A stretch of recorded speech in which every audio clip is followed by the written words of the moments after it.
Halo Gadgeters, kembali lagi sama saya Arya. Dan ini adalah Huawei MatePad 11,5S Papermate Edition. Ya, tablet baru lagi nih dari Huawei. Kalau ngeliat namanya sih masih mirip ya sama tablet yang dulu pernah saya review. Dan di sini sekarang ada tambahan huruf S-nya. Tapi sebenarnya ini tablet yang benar-benar beda ya. Jadi bukan cuma beda varian memori atau varian RAM-nya aja. Nah, harganya juga 1 juta lebih mahal. Dan kalau saya pikir-pikir sih sebenarnya tablet yang kemarin itu ya masih cukup oke kan. Dan umurnya juga masih sekitar 3 bulanan alias belum lama-lama banget. Tapi kenapa Huawei bisa sepede ini ya ngeluarin tablet baru dan harganya juga lebih mahal? Yuk kita bahas. Nah, sebagai informasi untuk tab yang Huawei ini kami dapat pinjaman dari distributor ponsel. Kalau saya ditanya sama teman kantor, beli tab yang feel atau pengalamannya itu mirip-mirip kayak pakai laptop, tab yang Huawei ini hampir nggak pernah skip dari rekomendasi.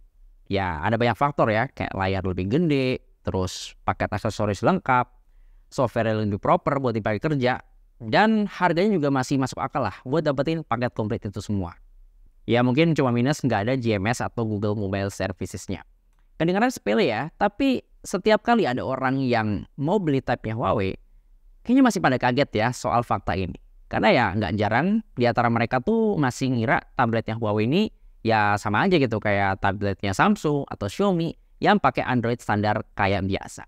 Ya, salah satu bagian yang cukup menarik dari tabletnya Huawei itu tentu aja bundling aksesorisnya yang sangat-sangat komplit.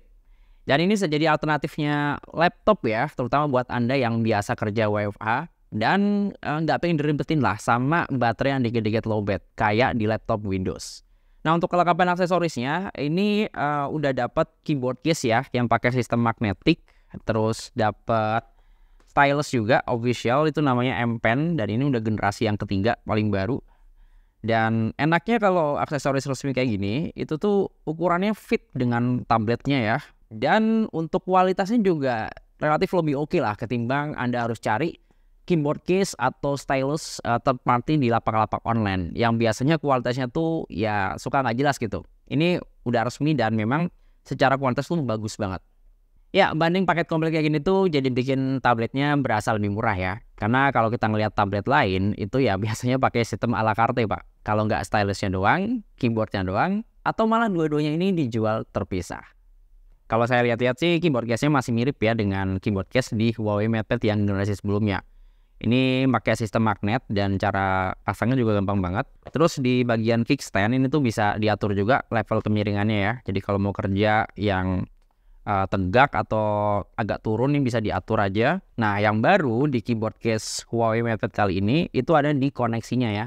Yang sekarang pakai sistem yang namanya Neuralink. Ini bisa dibilang teknologi wirelessnya Huawei yang emang lebih kenceng, lebih stabil, tapi juga lebih hemat daya.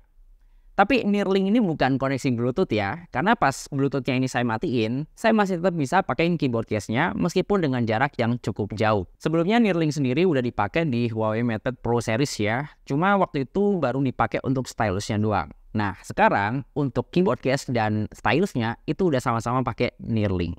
Terus kalau untuk tongkrongan tabnya ini masih kelihatan sangat-sangat premium dan masih mirip sih sama Huawei yang sebelumnya. Ini udah pakai material full metal unibody, terus solidnya dapat juga. Dan speakernya juga ada 4 biji yang memang keluaran suaranya powerful banget sih. Coba kalau saya lihat di sekeliling sini nggak ada slot SIM sama sekali ya. Yang artinya tab ini tuh hanya versi Wi-Fi only dan kita nggak bisa nambah storage 25GB-nya pakai microSD. Tapi bagian yang paling menarik dari tab ini sebenarnya ada di bagian depan ya. Ya, layar Papermate-nya yang sekarang lanjut ke part 2. Nah, sebelumnya saya udah megang dan nyobain MatePad yang 11 Papermate Edition yang layarnya tuh kayak pakai anti glare gitu, minim pantulan dan berasa kayak kertas beneran pas dipakai buat coret-coret. Nah, Papermate di tab ini tuh udah generasi yang lebih baru lagi ya. Dan visualnya tuh kalau saya lihat itu jauh lebih enak. Udah nggak sengendov yang versi pertama lah. Warnanya juga lebih keluar dan ngilangin kesan layar yang pucat kayak versi sebelumnya. Sebenarnya tanpa pembanding yang jelas, layar Papermate kayak gini tuh memang kesannya kayak fitur buat jualan aja sih. Tapi kalau tahu di iPad Pro terbaru, yang pakai layar serupa itu cuma ada di varian paling tinggi. Ya, yang pakai nano texture glass itu, harganya tembus 30 jutaan. Tapi ini tuh jadi berasa value for money banget ya, dengan harga yang cuma seperempatnya. Nah, kalau dipakai buat nonton, layarnya juga masih enak dan lega banget sih. Ini ukurannya 11,5 inch dan masih tajam juga ya, karena resolusinya tuh di 2,8K.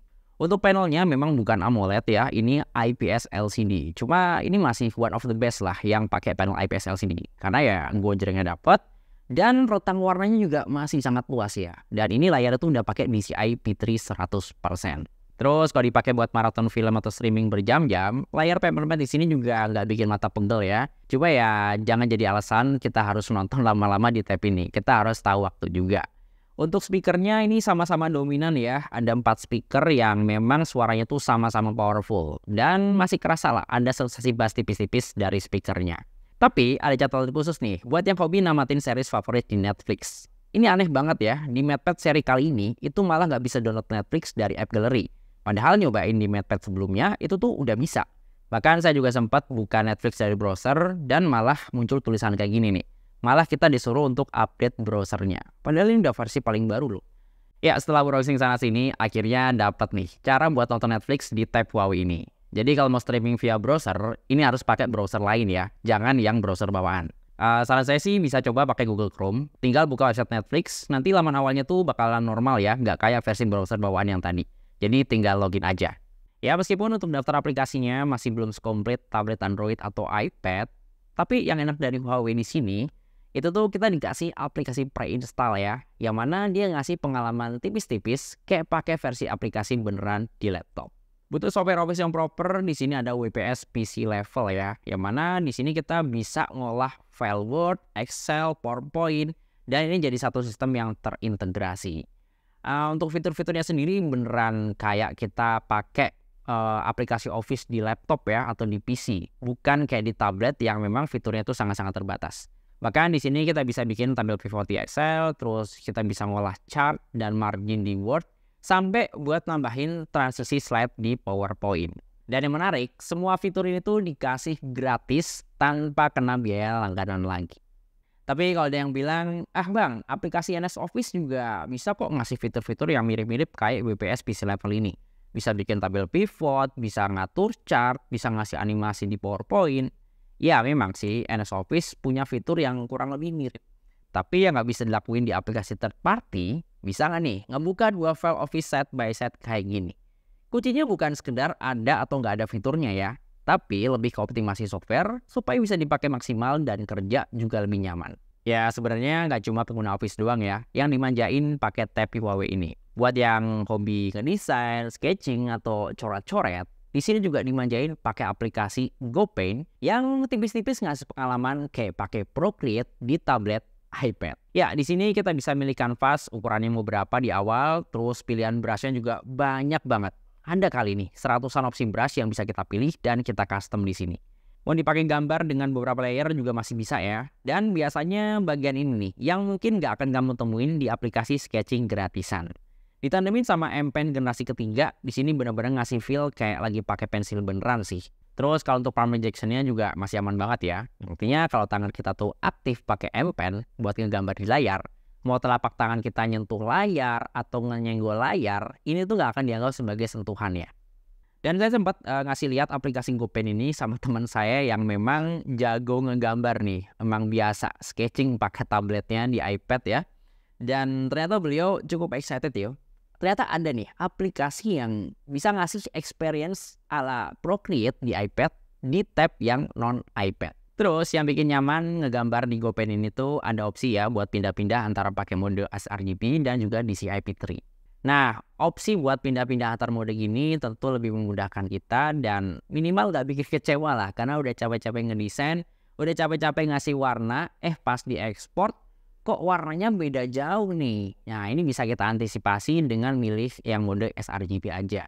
Ya, di luar aplikasi bawaannya yang memang laptop-able banget, HarmonyOS di tablet ini juga ngasih pengalaman multitasking yang jauh lebih oke. Jadi di sini kita bisa pakai mode split screen ya buat nampilin 2 aplikasi dalam satu tampilan. Tapi kalau ini masih kurang, kita masih bisa manfaatin floating apps-nya. Dengan total kita bisa buka 4 aplikasi dalam satu tampilan layar. Apalagi di sini juga ada Super Hub ya yang ngebantu buat nyimpenin file yang mau di copy paste. Jadi tinggal diakses saja dari mini window dari samping layar ini. Nah, kalau ngerasa layar segini aja masih kurang ya dipakai buat kerja, kita juga bisa display out tampilannya ke monitor eksternal. Kayak misalnya di belakang ini nih. Itu kita bisa pakai kabel USB Type-C, cuma yang lebih proper sih, yang udah generasi ketiga. Jadi ya kita harus beli kabelnya terpisah ya kalau pengen display out gitu. Karena kalau kita ngelihat kabel bawaannya ya, kabel charger, itu masih pakai USB generasi kedua yang memang belum bisa untuk display out ke monitor eksternal. Atau kalau mau mirroring pakai wireless juga masih bisa sih. Karena rata-rata proyektor sekarang kan udah punya koneksi WiFi ya. Jadi ya tinggal setup pakai koneksi WiFi yang sama. Yang penting koneksinya sama-sama stabil aja. Oke lanjut, sekarang kita masuk ke bagian performa. Nah kalau ngomongin soal mesin atau performa di tablet ini, sebenarnya Huawei sendiri nggak ngumbar-ngumbar dia pakai SoC, dia pakai prosesor apaan ya. Dan saking infonya tuh saya sempat googling ya, Huawei MatePad 11,5S ini tuh pakai SoC apaan sih? Pas saya coba cari ya, akhirnya saya nemu kalau tablet ini tuh ternyata pakai dapur pacu atau pakai mesin dari Huawei sendiri, yaitu pakai Kirin 9000W. Nah, enaknya kalau kita pakai hardware sendiri, software sendiri, itu biasanya sih kinerjanya jadi lebih efisien ya. Contohnya ketika saya ngerender video 4K ya untuk durasi 1 menit dengan 3 layer, saya coba pakai aplikasi software bawaannya ya, yang namanya ini Petal Clip. Saya bisa ngerender itu kurang lebih cuma butuh waktu sekitar 37 detik doang. Dan bedanya dengan aplikasi yang bukan bawaan, kayak misalnya CapCut, di CapCut itu lebih lama 30-an detik. Oke, kalau dipakai buat meeting online, kamera depan tab ini sebenarnya oke sih, cuma nggak terlalu wet gitu ya, kayak kamera depan tab yang biasa saya coba di harga segini.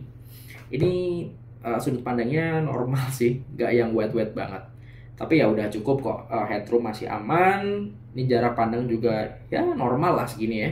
Ini saya suka banget kamera depannya ada di tengah, jadi posisi landscape ini kayak beneran pakai webcam di laptop ya, pas banget center gini. Nah kalau dipakai buat Zoom meeting, ini juga udah bisa buat negatif background, dan kita juga bisa pakai background yang ngeblur ya. Terus di Google Meet juga udah bisa sih otomatis itu mah. Kalau di Zoom Meeting memang nggak semua tab itu bisa. Jadi ini salah satu fitur yang cukup oke lah. Nah catatannya ini nggak punya kayak semacam tools video conference yang paripurna gitu ya. Kayak di tabnya Samsung atau di Xiaomi. Yang mana di sini tuh kamera depannya nggak bisa kita set buat ngikutin gerakan kita yang ada di depan kamera ini. Jadi kalau di Xiaomi itu kan ada yang namanya focus frame ya, atau di iPad itu ada namanya center stage. Itu kamera depannya bakal ngikutin gerakan kita lagi kemana gitu. Jadi ya dia akan tetap di tengah. Nah ini tuh nggak ada fitur yang serupa. Catatan aja sih. Terus kalau untuk mikrofonnya gimana nih? Suara saya udah cukup jelas kedengeran atau masih ada suara-suara yang sember gitu? Coba komen di bawah. Ya, dengan bodi segede ini, Huawei masih bisa nanamin baterai yang cukup banyak ya di kelasnya, yaitu 8800 mAh. Nah, dengan kapasitas segini, saya masih bisa pakai buat office, Zoom meeting, terus main game casual, nonton video 2-3 jam. Ya, kurang lebih kayak gini konsumsi baterai per aplikasinya, dan memang yang paling deres itu ya dipakai buat Zoom meeting ya. Karena untuk Zoom meeting kali ini saya memang bener-bener on cam dan saya juga share paparan materi di Zoom yang mana ini benar-benar nguras baterainya. Ya, dengan baterai segede ini, Huawei itu masih ngasih charger bawaan ya. Ya meskipun secara angka output atau watt itu nggak yang gede-gede banget sih, yaitu 22,5 watt. Jadi dipakai ngecas dari 10% sampai ke isi setengah, itu butuh waktu sekitar setengah jam lebih. Dan sampai benar-benar penuh itu butuh waktu sekitar 2 jam lebih dikit.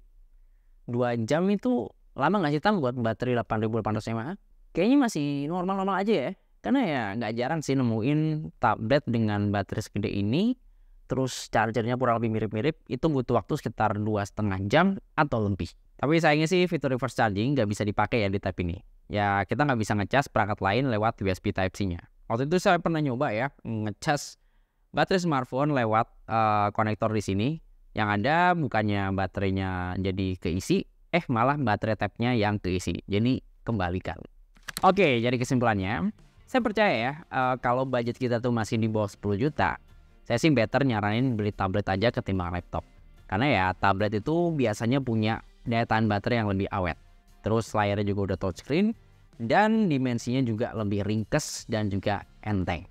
Bonusnya kalau kita beli tablet Huawei, kita juga dapetin aksesoris yang super duper lengkap ya, mulai dari keyboard case sampai stylusnya. Yang tipis-tipis bisa dapetin pengalaman kayak pakai laptop beneran. Ya kecuali kalau kita pengen main game-game PC atau game-game Steam gitu ya, dan kita juga butuh layar yang ukurannya gede kayak 14 inch atau 15 inch yang jadi standar ukuran layar laptop. Karena setahu saya di Indonesia sendiri belum ada tablet yang layarnya 14 atau 15 inch dan harganya di bawah 10 juta. Nah, di harga 8 juta sekarang ini sebenarnya ada beberapa pilihan kayak Xiaomi Pad 6s Pro. Dengan harga segitu kita cuma dapat tabletnya tok, nggak dapat keyboard case dan stylus. Jadi kalau pengen dapetin dua aksesoris ini, ya mau nggak mau kita keluar duit lagi. Ya itu bisa sekitar 10 jutaan lebih sih. Terus kalau ngincar tabnya Samsung, ada juga nih Galaxy Tab S9 FE Plus yang Wi-Fi. Itu 8 jutaan udah dapat S Pen, tapi memorinya atau storage-nya tuh di 128 GB doang. Dan keyboard case-nya juga harus dibeli terpisah. Jadi kalau pengen dapetin yang super komplit, ya lagi-lagi harus keluar duit sekitar 10 jutaan lebih. Jadi ya di harga 8 jutaan, tablet Huawei ini sebenarnya tuh udah ngasih penawaran yang bisa dibilang the best lah. Banyak banget yang bisa kita dapetin di harga segini. Nah mungkin yang jadi catatan buat Anda yang mau beli tablet ini nggak ada GMS-nya ya. Ya ini kedengaran sepele sih, tapi ya banyak orang yang baru sadar setelah beli tablet ini. Oke, terima kasih udah nonton video ini sampai selesai. Dan semoga video ini bisa ngasih referensi ya. Terutama buat Anda yang masih bingung sama Huawei MatePad 11,5S Papermate Edition. Nah, untuk ngecek spek lengkap dan link pembelian tablet ini, seperti biasa, Anda bisa cek linknya di kolom deskripsi di bawah video ini. Ya, di sini dengan saya Arya, dan di belakang kamera ada Tama. Sampai ketemu di video berikutnya.